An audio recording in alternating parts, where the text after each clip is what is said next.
ಕರ್ತನಾದ ಯೇಸು ಕ್ರಿಸ್ತನ ನಾಮದಲ್ಲಿ ತಂದೆಯಾದ ದೇವರಿಗೆ ಮಹಿಮೆಯನ್ನು ನಾವು ಸಲ್ಲಿಸೋಣ. ನಮ್ಮ ಜೀವನವು ಇವತ್ತು ದೇವರ ಚಿತ್ತದಂತೆ ನಡೆಯಬೇಕು. ಹಲ್ಲೆಲೂಯ. ನಾವು ಅನೇಕ ಸರಿ ನಾವು ಎಷ್ಟೋ ವಿಷಯಗಳಿಗಾಗಿ ಪ್ರಾರ್ಥಿಸ್ತೀವಿ, ಹೌದಾ ಇಲ್ವಾ? ಆದರೆ ಎಲ್ಲ ನಮಗೆ ನೆರವೇರಿಸಲ್ಪಡುತ್ತಾ? ದೇವರು ನಮ್ಮ ಜೀವನದಲ್ಲಿ ದೇವರು ಹೇಳ್ತಾನೆ, ನಿಮ್ಮ ಪ್ರಾರ್ಥನೆಗಳನ್ನೆಲ್ಲ ನಾನು ಕೇಳ್ತೀನಿ ಇಲ್ವೋ, ಆದರೆ ನಿಮ್ಮ ಅಗತ್ಯಗಳನ್ನು ಮಾತ್ರ ನಾನು ಸಂಧಿಸ್ತೀನಿ.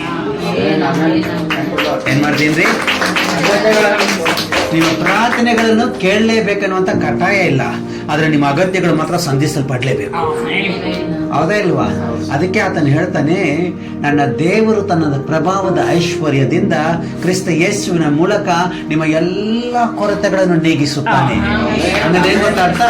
ಎಲ್ಲ ಅಗತ್ಯಗಳನ್ನು ಸಂಧಿಸುತ್ತಾನೆ. ಏನ್ ಮಾಡ್ತಾನಂತ್ರಿ? ಎಲ್ಲ ಅಗತ್ಯಗಳನ್ನು ಸಂಧಿಸ್ತಾನೆ. ಈ is the God who provides all our needs. ಆತನು, ನಮ್ಮ ದೇವರು ನಮ್ಮ ಎಲ್ಲ ಅಗತ್ಯಗಳನ್ನು ನೀಡುವವನಾಗಿದ್ದಾನೆ. ಹಲ್ಲೆಲೂಯಾ. ಆದ್ದರಿಂದಲೇ ನಾವು ಪ್ರಾರ್ಥನೆ ಮಾಡಿದೆಲ್ಲ ಸಿಕ್ಕಲಾರದೆ ಇದ್ರು ನಾವು ಕೊರತೆ ಉಳ್ಳವರಾಗಿ ಮಾತ್ರ ಇಲ್ಲ. ಹಲ್ಲೆಲೂಯಾ. ನಮ್ಮ ಜೀವನದಲ್ಲಿ ಇದು ಒಂದು ನಾವು ಚೆನ್ನಾಗಿ ತಿಳ್ಕೊಂಡ್ಬಿಡ್ಬೇಕು. ನಾವು ಎಷ್ಟೋ ಪ್ರಾರ್ಥನೆಗಳು ಮಾಡ್ತೀವಿ, ನಮ್ಮ ಪ್ರಾರ್ಥನೆಗಳೆಲ್ಲ ಏನಾದರೂ ದೇವರು ಕೇಳಿ ನಮ್ಮ ಆಶ್ವಾಸಕ್ಕೆ ಪ್ರಾರ್ಥಿಸ್ಬಿಟ್ರೆ ನೆಕ್ಸ್ಟ್ ಪ್ರೈಮ್ ಮಿನಿಸ್ಟರ್ ನಾವೇ. ಅಷ್ಟು ದೊಡ್ಡ ದೊಡ್ಡ ಪ್ರಾರ್ಥನೆಗಳು ಮಾಡ್ತೀವಿ, ಆದರೆ ದೇವರಿಗೆ ಗೊತ್ತು, ನೆಕ್ಸ್ಟ್ ಪ್ರೈಮ್ ಮಿನಿಸ್ಟರ್ ನೀವಾದ್ರೆ ನಿಮಗೆ ಶತ್ರು ನಾನೇ. ಹಲ್ಲೆಲೂಯಾ. ಎಷ್ಟು ಚೆನ್ನಾಗಿ ಅರ್ಥ ಆಯ್ತು? ಹಲ್ಲೆಲೂಯಾ. ಹಾಗಾದ್ರೆ ನಾನು ನಿಮಗೆ ಶತ್ರು ಆಗಿರೋದಕ್ಕಾಗಿ ನಿಮ್ಮನ್ನ ಆರಿಸ್ಕೊಂಡಿಲ್ಲ, ಆದ್ದರಿಂದ ನೀವು ಭಿಕ್ಷೆ ಬೇಡುವುದಕ್ಕಾಗಿಯೂ ನಾನು ನಿಮ್ಮನ್ನು ಆರಿಸ್ಕೊಂಡಿಲ್ಲ. ನಿಮ್ಮ ಅಗತ್ಯಗಳನ್ನು ಪ್ರತಿದಿನವೂ ಏನೇನು ಬೇಕು ಅಂತ ಹುಡುಕಿ ಅದನ್ನೆಲ್ಲ ಕೊಟ್ಟು ಸಂಧಿಸುತ್ತಾ ನಿಮ್ಮನ್ನು ನಡೆಸುತ್ತೇನೆ. ಅದಕ್ಕೆ ನಮ್ಮ ಜೀವನದಲ್ಲಿ ನಾವೇನು ಗೊತ್ತಾ ಕಲಿಬೇಕು? ದೇವರೇ, ನಿಮ್ಮ ವಾಕ್ಯವು ನನ್ನ ಜೀವನದಲ್ಲಿ ನೆರವೇರಿಸಲ್ಪಡಲಿ. ಏನಾಗ್ಲಿ ಬ್ರದರ್? ಇದನ್ನ ನಾವು ಕಲ್ತ್ಕೊಂಡ್ಬಿಡ್ಬೇಕು. ದೇವರೇ, ನಿಮ್ಮ ವಾಕ್ಯದಂತೆ ನನಗಾಗಲಿ ಸ್ವಾಮಿ. ಆ ವಾಕ್ಯದ ನಿಮಿತ್ತ ನನಗೆ ಅವಮಾನ ಬಂದರು ಚಿಂತೆ ಇಲ್ಲ, ಶತ್ರುಗಳು ಹೆಚ್ಚಾದರು ಚಿಂತೆ ಇಲ್ಲ, ಹೋರಾಟಗಳು ಹೆಚ್ಚಾದರು ಸ್ವಲ್ಪವೂ ಚಿಂತೆ ಇಲ್ಲ, ಹಿಂಸೆಗಳು ಹೆಚ್ಚಾದರೂ ಚಿಂತೆ ಇಲ್ಲ. ಯಾಕಂದರೆ ಆತನ ವಾಕ್ಯದ ನಿಮಿತ್ತ ಬರುವಂತ ಎಲ್ಲ ಹಿಂಸೆಗಳಿಗೆ ಪ್ರತಿ ಉತ್ತರ ಆ ವಾಕ್ಯಗಳೇ ಕೊಡುತ್ತದೆ. ಕೊಡೋದಿಲ್ಲ ಉತ್ತರ. ಆ ವಾಕ್ಯ ಯಾರ್ರಿ? ಯೇಸು ಕ್ರಿಸ್ತನು. ಯೇಸು ಕ್ರಿಸ್ತನೇ ಉತ್ತರ ಕೊಡ್ತಾನಂತ್ರಿ. ಹಲ್ಲೆಲೂಯಾ. ಅದಕ್ಕೆ ನಮ್ಮ ಜೀವನದಲ್ಲಿ ನಾವು ಒಂದೇ ಒಂದು ಕಲ್ತ್ಕೋಬೇಕು. ದೇವರೇ, ನಿಮ್ಮ ವಾಕ್ಯವು ನಮ್ಮ ಜೀವನದಲ್ಲಿ ನೆರವೇರಲಿ, ನಿಮ್ಮ ವಾಕ್ಯವು ನಮ್ಮಲ್ಲಿ ನೆರವೇರಿಸಲ್ಪಡಲಿ. ಏನ್ ನೆರವೇರಿಸಲ್ಪಡ್ಲಿ?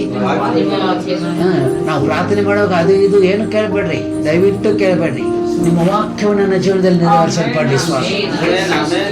ಯೇಸು ಕ್ರಿಸ್ತನು ಭೂಲೋಕಕ್ಕೆ ಬಂದಿದ್ದು ಒಂದೇ ಒಂದು ಕಾರಣ ಏನ್ ಗೊತ್ತೇನ್ರಿ? ಯೇಸು ಕ್ರಿಸ್ತನಿಗಾಗಿ ಏನೆಲ್ಲ ವಾಕ್ಯಗಳು ಹಳೆ ಒಡಂಬಡಿಕೆಯಲ್ಲಿ ಬರೆಯಲ್ಪಟ್ಟಿತ್ತೋ ಅದನ್ನೆಲ್ಲ ನೆರವೇರಿಸುವುದಕ್ಕಾಗಿ, ಹಂಗಂದ್ರೆ ಆ ಚಿತ್ತವನ್ನೆಲ್ಲ ಪೂರೈಸುವುದಕ್ಕಾಗಿ ಬಂದ. ಆದ್ದರಿಂದಲೇ ಆತನಿಗೆ ಹಿಂಸೆ ಪಡಿಸುವಾಗ, ಆತನನ್ನು ಹೊಡೆಯುವಾಗ ಎಲ್ಲವನ್ನು ಸಹಿಸ್ಕೊಂಡ ಅಂತೀರಿ. ಆತನ ಯಾವ್ದ್ರಿಂದ ಹೊಡೆದ್ರು ಗೊತ್ತೇನ್ರಿ? ಯಾವ್ದ್ರಿಂದ ಹೊಡೆದ್ರು ರೀ? ಯಾವ್ದ್ರಿಂದ ಹೊಡೆದ್ರು ರೀ? ಕೊರಡೆಯಿಂದ ಹೊಡೆದ್ರು. ನಾವು ಈ ಸಿನಿಮಾ ಅವ್ರು ಹೊಡೆದಿದ್ದು ಸಿನಿಮಾಲಿ ಕೈಯಲ್ಲಿ ಕಟ್ಟಾಕ್ಬಿಟ್ಟು ಹೊಡಿತಾರಲ್ಲ, ಆ ಥರ ಹೊಡೆದಿಲ್ರಿ. ಕಂಬದಲ್ಲಿ ಗಟ್ಟಿಯಾಗಿ ಕಟ್ಟಾಕ್ಬಿಟ್ಟು ಈ ಕಡೆ ಆ ಕಡೆ ಕದಲದಂತೆ ದಪ್ಪ ಇರುವಂತ ಒಂದು ಪಿಲ್ಲರ್ ಮೇಲೆ ಕಟ್ಟಾಕ್ತಾರಂತ್ರಿ. ಯಾವ್ದ್ರಲ್ಲಿ ಕಟ್ಟಾಕ್ತಾರೆ? ದೊಡ್ಡ ಪಿಲ್ಲರ್.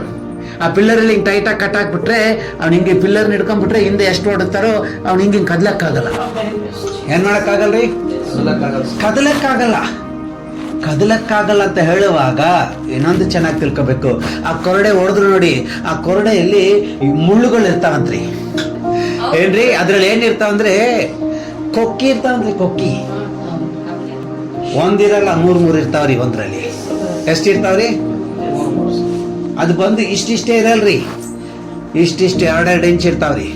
ಆ ಕೊಕ್ಕಿಯಲ್ಲಿ ಹೊಡಿಯುವಾಗ ಹಿಂಗೆ ಹೋಗಿ 2 ಇಂಚ್ ಒಳಗೆ ಹೋಗ್ತಾವಂತ್ರಿ. ಹೊಡೆದಿದ ತಕ್ಷಣ ಏನ್ರಿ? ಹೊಡೆದಿದ ತಕ್ಷಣ ಆ ಮಾಂಸದಲ್ಲಿ ಹೋಗಿ 2 ಇಂಚ್ ಹಿಂಗೆ ಒಳಗೆ ಹೋಗ್ತಾವಂತ್ರಿ. ಅವನು ಹೋಗಿ ಸಾವಕಾಶ ಹಿಂಗೆ ತೆಗಿಯಲ್ಲ, ಹಂಗೆ ಜಗ್ತಾನಂತ್ರಿ. ಅವನೇನ್ ಮಾಡ್ತಾನಂತ್ರಿ, ಹಂಗೆ ಜಗ್ತಾನಂತ್ರಿ. ಜಗ್ಗುವಾಗ ಅದು ಚುಚ್ಚಿರೋ ತರಡಿ ಹಂಗೆ ಆ ಚರ್ಮ ಕಿತ್ಕೊಂಡ್ ಬರುತ್ತಂತ್ರಿ. ಇದನ್ನ ಶಾಸ್ತ್ರಿಗಳಿದ್ದಾರೆ ನೋಡಿ, ಇದನ್ನ ಅವರು ಪರಿಶೀಲನೆ ಮಾಡಿ ಕಂಡಿಡಿದು ಒಂದು ಪುಸ್ತಕದಲ್ಲಿ ಬರೆದಿಟ್ಟಿದ್ದಾರೆ. ಅವ್ರು ಹೊಡೆಯುವಾಗ ಚುಚ್ಕೊಂಡು 2 ಇಂಚ್ ಒಳಗೋಗುತ್ತೆ, ಹಂಗೆ ಕಿತ್ತಾರಂತೆ. ಅದು ಕಿತ್ತುವಾಗ ಈ ಮಾಂಸ ಪೂರ್ತಿ ಕಿತ್ಕೊಂಡ್ಬರುತ್ತೆ. ಒಂದೇ ಒಂದ್ಸರಿ ಹೊಡೆದು ಕಿತ್ಕೊಂಬಂದ್ರೆ ಸ್ಟಿಚಿಂಗ್ ಹಾಕಿದ್ರೆ ಇದಾಗ್ಬಿಡ್ತೇವೆ. ಅದ್ರ ಮೇಲೆ 39 ಸಾರಿ ಹೊಡಿತಾರಂತ್ರಿ.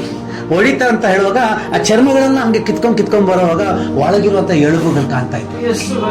ಇದು ದೇವರೇ ನಿಮ್ಮ ವಾಕ್ಯ ನೆರವೇರಿಸಲ್ಪಡುವುದಕ್ಕಾಗಿ ಒಪ್ಪಿಸ್ಕೊಟ್ನಂತ್ರಿ. 39 ಸರಿ ಹೊಡೆದು ಈ ತರ ಕಿತ್ತು ಎಲ್ಲ ಎಳುಬುಗಳು ಕಾಣ್ತಾವಂದ್ರೆ ಎಷ್ಟು ರಕ್ತ ಹೋಗಿರ್ಬೇಕ್ರಿ. ಎಷ್ಟು ರಕ್ತ ಹೋಗಿರ್ತಾವ? 1 ಲೀಟರ್ ಹೋಗ್ತಾವೇನ್ರಿ? ಮೈಯಲ್ಲಿ ಎಷ್ಟು ರಕ್ತ ಇದೆಯೋ ಅಷ್ಟು ಹೋಗ್ಬಿಡ್ತಾವ್ರಿ. ಎಷ್ಟು ಹೋಗ್ತಾವ್ರಿ? ಮೈಯಲ್ಲಿ ಎಷ್ಟಿದೆಯೋ ಅಷ್ಟು ರಕ್ತವು ಒಡೆಯೋ ಜಾಗದಲ್ಲೇ ಸುರಿಸಲ್ಪಡ್ತಂತ್ರಿ.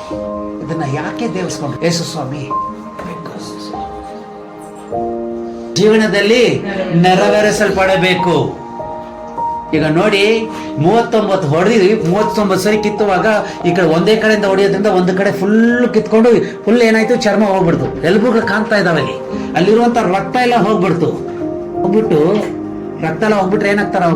ರಕ್ತ ಹೋಗ್ಬಿಟ್ರೆ ಆತ್ಮದಲ್ಲಿ ಅದ್ರ ವಾಕ್ಯ ನೋಡ್ಲಿ 1 ಕಿಲೋಮೀಟರ್ ಶಿಲುಬೆನ ತನ್ನ ಮೇಲೆ ಇಟ್ಬಿಟ್ರಂತ್ರಿ. ಎಲ್ರಿ ಹಿಂದ್ಗಡೆ ಏನೆಲ್ಲ ಆಗಿತ್ರಿ? ಏನ್ ಕಾಣ್ತಾ ಇತ್ತು? ಹಿಂದ್ಗಡೆ ಎಲುಬುಗಳು ಕಾಣ್ತಾ ಇತ್ತು. ಅದ್ರ ಮೇಲೆ ಶಿಲುಬೆನ ಎತ್ಕೊಂಡು ಹೋಗುವಾಗ ಅಲ್ಲಿನೂ ರಸ್ತೆಯಲ್ಲಿ ಹೊಡಿತಾರಂತ್ರಿ. ಹೊಡಿಯುವಾಗ ಯೇಸು ಸ್ವಾಮಿ ಏನ್ ಗೊತ್ತಾ ಹೇಳ್ತಾನೆ, ಹಿಂದ್ಗಡೆ ಎಲುಬೆಲ್ಲ ಕಾಣ್ತಾ ಇದೆ, ಮೈಯಲ್ಲಿರುವಂತ ರಕ್ತ ಎಲ್ಲ ಹೋಗ್ಬಿಡ್ತು. ಆತನ ಏನ್ ಗೊತ್ತಾ ಹೇಳ್ತಾನೆ, ದೇವರೇ ಇವ್ರು ಏನ್ ಮಾಡ್ತಾ ಇದಾರೆ ತಿಳಿಲಾರ್ದೆ ಮಾಡ್ತಿದ್ದಾರೆ, ಇವ್ರುಗಳನ್ನು ಕ್ಷಮಿಸಿರಿ. ನಮ್ಗೆ ಯಾರಾದ್ರೂ ಒಂದೇ ಒಂದು ಸರಿ ಬೈದ್ಬಿಟ್ರೆ, ದೇವರೇ ಇವ್ರ ಬಾಯಿಗೆ ಒಂದು ದಾರಿ ತೋರಿಸ್ಬಿಡ್ರಿ. ಯಾರಾದ್ರೂ ನಮ್ಮ ಮೇಲೆ ಫಿಟ್ಟಿಂಗ್ ಇಟ್ಟು ನಮ್ಮ ಮೇಲೆ ಶತ್ರು ತರ ದ್ವೇಷ ತರ ನಡ್ಕೊಂಡ್ಬಿಟ್ರೆ ಏನ್ ಹೇಳ್ತೀವಕ್ಕ? ನಾವು ಆದಷ್ಟು ಬೇಗ ಇವ್ರು ಈ ಜಾಗದಿಂದ ಖಾಲಿ ಆಗ್ಬಿಡ್ಬೇಕು ನಮ್ಗೆ.